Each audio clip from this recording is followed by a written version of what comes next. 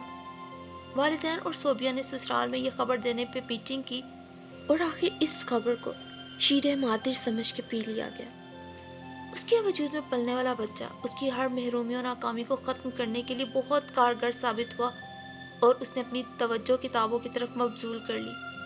اسی عالم میں وقت بیت رہا تھا، سب کا سمجھانا بہلانا ایسا کام آیا کہ خاموشی کو زباں مل گئی۔ وہ غیر ارادی طور پر ہی اپنے وجود کے قریب ہو کر زندگی کی دلچسپیوں میں حصہ لینے لگی۔ بچے کی آمد کی تیاریوں میں ماں کے ساتھ شامل ہوتی۔ اب اسے اپنی زندگی نہایت کارآمد اور لازم لگنے لگی تھی۔ عرفان کی طرف سے نہ ٹوٹنے والی خاموشی اسے مضطرب کرتی نہ پریشان۔ وہ اللہ تعالیٰ کی تخلیق میں اپنے کردار پہ فخر سے تنی ہوئی تھی۔ صوبیہ نے یونیورسٹی میں داخلہ لینے کا فیصلہ کر لیا اور وہ ٹیسٹ کی تیاری کرنے لگی۔ اب اس میں اتنی ہمت آ گئی تھی کہ وہ اپنی اور اپنے بچے کی زندگی کے فیصلے خود کر سکتی تھی۔ ماضی کو ذہن سے خرچ کر نکالنا اور حال میں رہ کر آگے قدم بڑھانا زندگی کا مقصد بن گیا تھا۔ اسے ایک صحت مند اور نارمل اولاد چاہیے تھی، پھر وہ کیوں کر مایوسیوں اور اداسیوں میں گھری رہتی۔ وہ صبح کس قدر مبارک اور بے پناہ خوشیوں کے ہمراہ طلوع ہوئی تھی جب صوبیہ نے ایک خوبصورت، صحت مند اور توانا بچے کو جنم دیا تھا۔ دودھیال کو کانو کان خبر نہ تھی کیونکہ عرفان بھی دوسری شادی کر چکا تھا۔ وہ بھی عرفان کی اپنی پسند اور بھرپور آزادی کے ساتھ اپنے نئے جیون ساتھی کے ساتھ زندگی گزارنے کے حق میں تھی۔ والدین نے جائیداد میں شریعت کے پیش نظر اسے حصہ دار ٹھہرایا اور صوبیہ سیکیورٹی ملنے پر خوشی سے پھول ہی نہ سما رہی تھی۔ اعتماد کا پیمانہ وسیع اور ہمہ گیر تھا کہ جو اس کی شخصیت میں نظر آتا تھا۔ ہائے میرے بچے، کاش میں تیری قسمت اپنے ان ہاتھوں سے لکھ پاتی، عرفان کی ماں نے بلکتے ہوئے عرفان سے کہا۔ پہلی شادی کس چاؤ سے کی، دوسری بھی کوئی کسر نہ اٹھا رکھی۔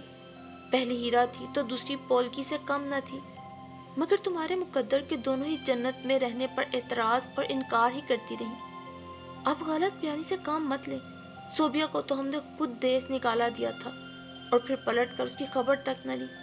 بھلا کوئی انسان اتنا بے حس اور لاپرواہ ہو سکتا ہے جیسے ہم نکلے؟ عرفان تلخی سے بولا۔ ہم نے اس پہ کیا ظلم کیا ہے بیٹا؟ اب میں پاگل بہو کو تو گھر رکھنے سے رہی، ماں برجستہ بولی۔ چلیں، ایک نارمل بہو کا مزہ تو آپ نے خوب چکھ لیا، اب رونا دھونا کیوں؟ وہ طنزیہ ہنسا۔ تم ٹھیک ہی کہہ رہے ہو، ہمارے اپنے نصیب۔ ماں روحان سی ہوگی۔ اماں، اب آپ کی سمجھ میں یہ بات آ گئی ہوگی کہ بہو کو ملازمہ کا سٹیٹس دینے والا سسرال ہمیشہ منہ کی کھاتا ہے۔ صوبیہ ایک شریف خاندان کی بہت سلجھی ہوئی لڑکی تھی، آپ نے اس کی قدر ہی نہیں کی۔ اس گھر میں سسک کر اور تڑپ کر دن گزارے ہیں اس نے، مگر کیا مجال اف تک کی ہو۔ ہمارے سامنے رکھ رکھاؤ اور اخلاقیات کی دیوی بن کر مشکل وقت کاٹ گئی۔ اسے اللہ تعالیٰ نے صبر کا پھل بچے کی صورت میں بخشا ہے۔ یونیورسٹی میں وہ جانے لگی ہے، ایک دن اپنے قدموں پہ کھڑی ہو کر ہمارا مذاق اڑا رہی ہوگی کہ روٹی کے بدلے تم لوگوں نے مجھ سے کتنی مشقت کرائی، کتنی تذلیل کی۔ وہ افسردگی سے بولا۔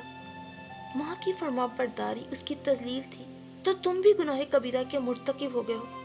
آج کی لڑکیوں کو فقط شوہر چاہیے تاکہ اسے اکیلا دیکھ کر اس پہ اپنا روب جما کر من مانیاں کر سکے۔ باقی رشتے تو ایک آنکھ نہیں بھاتے، نبھانا تو دور بات کرنے کی روادار نہیں ہوتی۔ ماں تو ٹھہری چگت جس نے ایک بچے کو پالنے میں کیا کیا قربانیاں نہیں دی۔ وہ نفرت اور حقارت سے بلند آواز میں بول رہی تھی۔ اور دوسری بہو کو دیکھو کہ آؤ دیکھا نہ تاؤ مہینے بھر میں ہی کھلا لینے پہ تل گئی۔ بتاؤ اس گھر میں بھلا تکلیف کیا تھی؟ اب بوڑھی ساس اس کی جی حضوری سے تو رہی، اور نندے کب تک اس کی نوکری چاکری کریں؟ وہ اس گھر میں بیاہ کر آئی تھی، ہمارے اصولوں پہ چلتی، نہ کہ ہم اس کے خاندانی طرز زندگی کو اپنا لیتے۔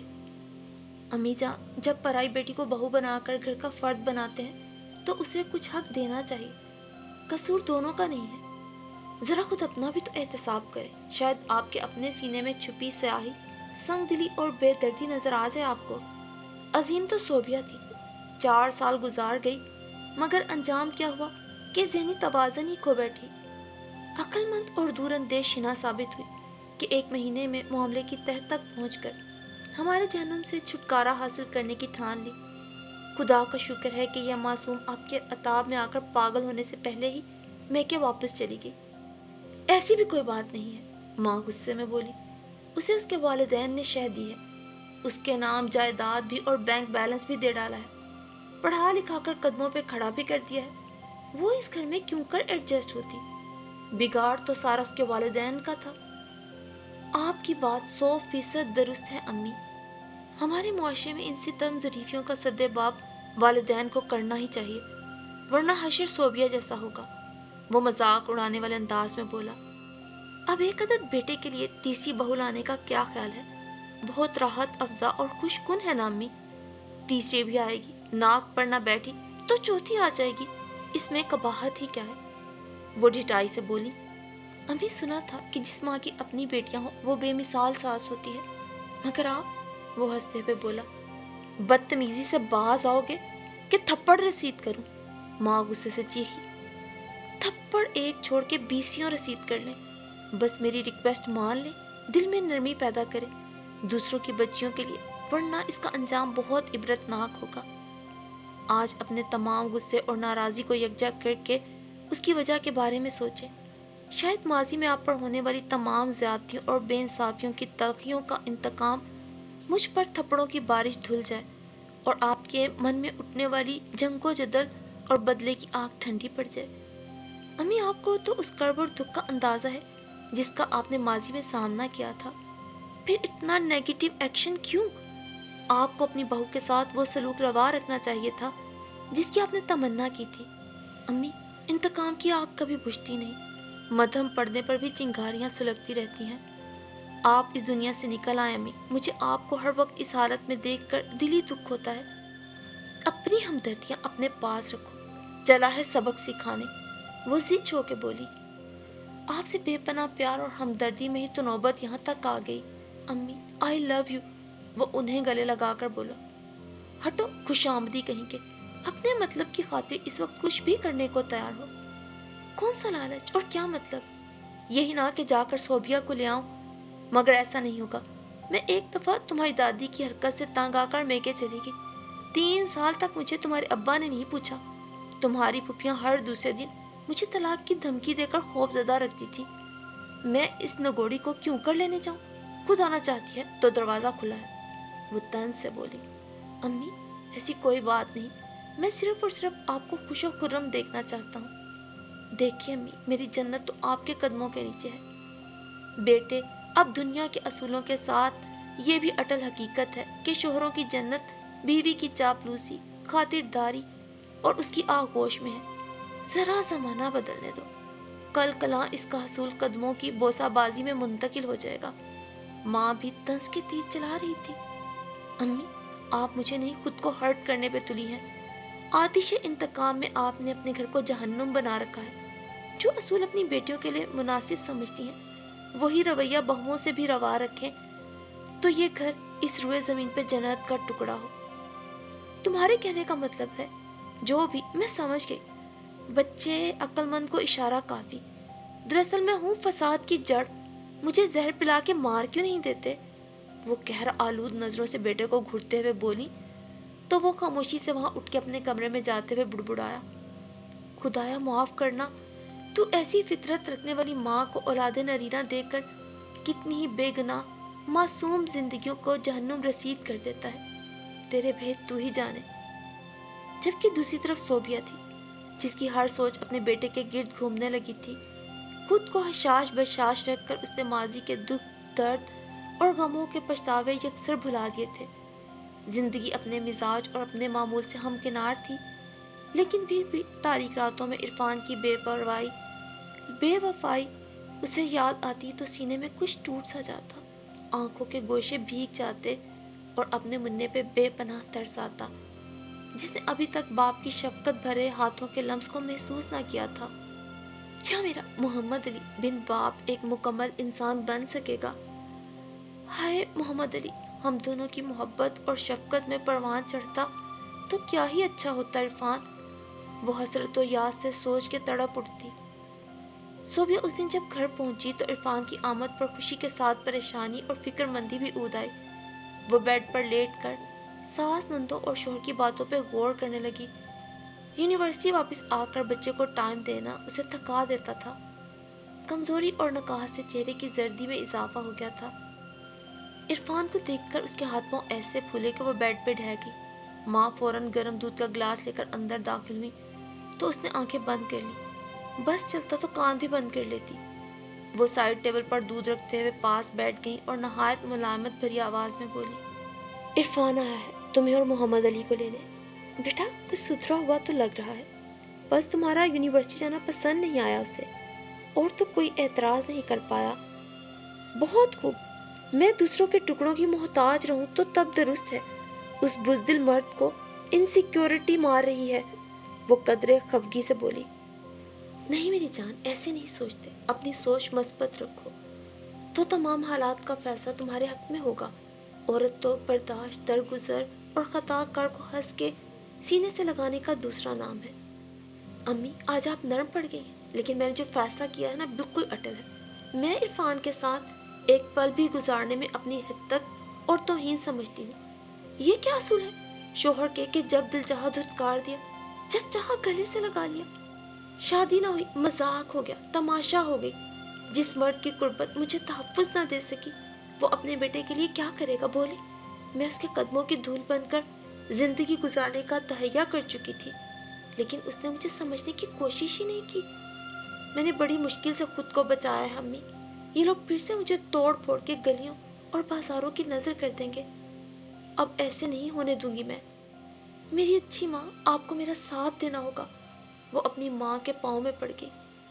میری پیاری بیٹی، تم ہم پر وزن نہیں ہو، کوئی بار نہیں ہو، ہمارے لیے رحمت ہو سراسر، مگر ہماری مجبوری تو سمجھنے کی کوشش کرو۔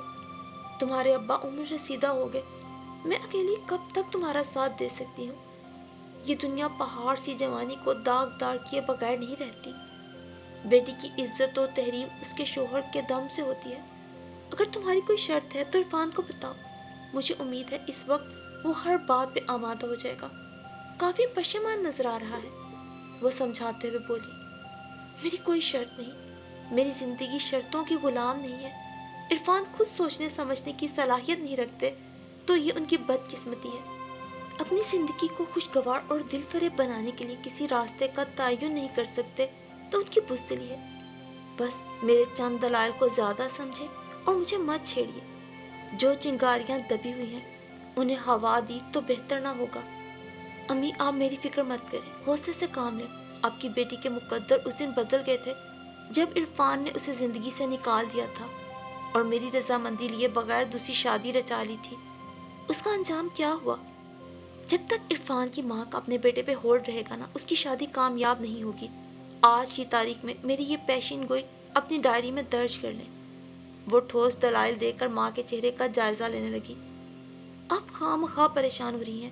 آپ کی یہ بیٹی راج کرے گی، مگر اپنے بازوؤں کے زور پہ اور اپنے بلبوتے پر، وہ تسلی دیتے ہوئے بولی۔ بیٹا ہمیشہ باپ کی شفقت اور اس کے ڈر اور لحاظ سے راہ راست پہ رہتا ہے، تم اسے کنٹرول نہیں کر پاؤ گی۔ عرفان کا ساتھ تم دونوں کے لیے بہت اہم ہے۔ ماں بھی کہاں ہار ماننے والی تھی۔ ہم دونوں ایک دوسرے کے ساتھ ہیں امی، ہم ایک دوسرے کے لیے عزم بلند رکھیں گے۔ دیکھیے سوتے میں بھی ہنس رہا ہے میرا محمد علی، میرے اس فیصلے پہ اپنی رضامندی کا اظہار کر رہا ہے۔ میری ہمت کو بتدریج بڑھانے والی یہ معصوم ہستی ہے۔ وہ خوشی اور غم کے ملے جلے جذبات سے مغلوب ہو کے رو پڑی۔ عرفان دروازے سے باہر کھڑا تمام گفتگو سن چکا تھا۔ دبے قدموں سے واپس ڈرائنگ روم کی جانب چلا گیا۔ حیرت اور اشتیاق سے اس کی زبان گنگ تھی۔ ذہن اور دل کو ایسی چوٹ لگی تھی کہ سنبھلنا مشکل ہو گیا تھا۔ صوبیہ جسے اس نے ہمیشہ بے جان تصور کر کے اہمیت نہیں دی تھی، آج کس قدر جاندار اور پر اعتماد لگ رہی تھی۔ آج اس کے ہر لفظ میں ہمت اور پختہ عزم نمایاں تھا، کسی پچھتاوے کی ہلکی سی رمق نہ تھی۔ جبکہ دوسری طرف وہ خود تھا۔ ایسی دنیا میں وہ پہنچ چکا تھا جہاں بے پناہ فکریں، خدشے اور خوف تھے، جان لیوا خلش تھی اور لاتعداد پچھتاوے۔ اسے یوں لگا جیسے وہ اس بھری دنیا میں تنہا کھڑا ہے، کوئی اس کا غم گسار نہیں، سبھی اس کے دشمن ہیں، اس کی خوشیوں اور راحتوں کے دشمن۔ تو پھر ان تمام رشتوں میں اس کا حقیقی اور ابدی غمگسار اور ہمدرد کون ہو سکتا ہے؟ وہ سوچ میں ڈوب گیا۔ آج اسے فیصلہ خود کرنا تھا۔ جبکہ کمرے میں بیٹھی صوبیہ کو کوئی ندامت، کوئی پچھتاوا نہ تھا۔ صوبیہ اپنی جگہ بے حد مطمئن تھی۔ زندگی کا مشکل ترین فیصلہ اس نے بڑی آسانی سے کر لیا تھا۔ اس کے سامنے باعزت زندگی باہیں پھیلائے اس کی منتظر تھی، جس میں اس کے ساتھ محمد علی تھا۔ اس کے کہکہے اور شرارتیں تھیں، اور ذہن کے ایک گوشے میں عرفان کے تعاون کی موہوم سی امید تھی۔ اس نے اپنے ذہن کو پراگندہ خیالات سے دور رکھنے کے لیے اپنی بچپن سے جوانی تک کے تمام حسین لمحوں کو اپنے دل میں سمویا، اور تبھی اس کی آنکھ لگ گئی۔ دروازہ اندر سے کسی نے لاک کیا تو وہ چونک کر بیٹھ گئی۔ سامنے عرفان کھڑا تھا۔ تمام تر رعنائیوں اور شگفتگی کی جگہ پچھتاوے نے لے رکھی تھی۔ نگاہ نادم اور حرکات میں تذبذب تھا۔ صوبی، حقیقت تم ہو، اور یہ میرا بیٹا محمد علی۔ باقی تمام سراب، دھوکہ اور جھوٹ۔ میری بات پہ یقین کرو۔ وہ ایک دم تیزی سے اٹھی، گھبرا کر بیٹھ گئی۔ مجھے معاف نہیں کرو گی؟ وہ بے قراری سے بولا۔ صرف مجھے ہی نہیں، میرے گھر کا ہر فرد تم سے معافی کا خواستگار ہے۔ اس نے آگے بڑھ کر محمد علی کو گود میں اٹھا لیا۔ اسی وقت چلو، سونا گھر تمہارا منتظر ہے۔ ماں سجدے میں گر کر تمہاری واپسی کے لیے دعا گو ہے۔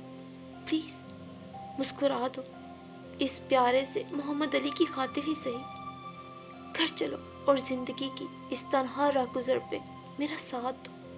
دستور اور موقع کے مطابق میرا دامن خوشیوں سے بھر دو میری جان۔ مجھے معاف کر دو۔ معاف کرنے والے کا ظرف تو بہت بڑا ہوتا ہے۔